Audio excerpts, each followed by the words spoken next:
সকাল থেকে রাজধানীর শাহজালাল আন্তর্জাতিক বিমানবন্দরে ভিড় করছেন মালয়েশিয়াগামী কর্মীরা। উৎকণ্ঠা আর অনিশ্চয়তার মধ্যে সময় পার করছেন তারা।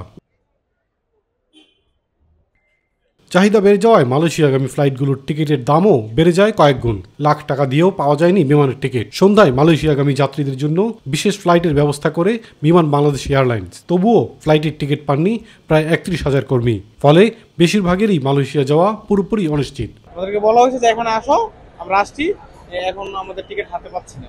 আমাদের ঢাকায় রাখে তারপর বাড়ি চলে যেতে বলেছে, আমরা বাড়ি চলে গেছি।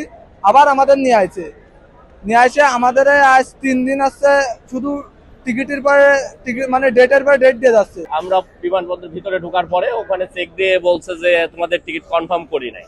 একটু পর ফোন করে বলতেছে তোমরা ব্যাগ ট্যাগ নিয়ে চলে আসো হোটেলে থাকো, খাওয়া দাওয়ার খরচ আমাদের, ডিটেলস বলে সব আর ফোনও ধরতেছে না আমাদের। অন্যদিকে কুয়ালালামপুরের দুটি বিমানবন্দরে পৌঁছে অপেক্ষা করছেন প্রায় 20,000 বাংলাদেশি কর্মী। 24 ঘন্টা পার হলেও তাদেরকে কেউ গ্রহণ করতে আসছেন না বলে অভিযোগ অপেক্ষমান শ্রমিকদের।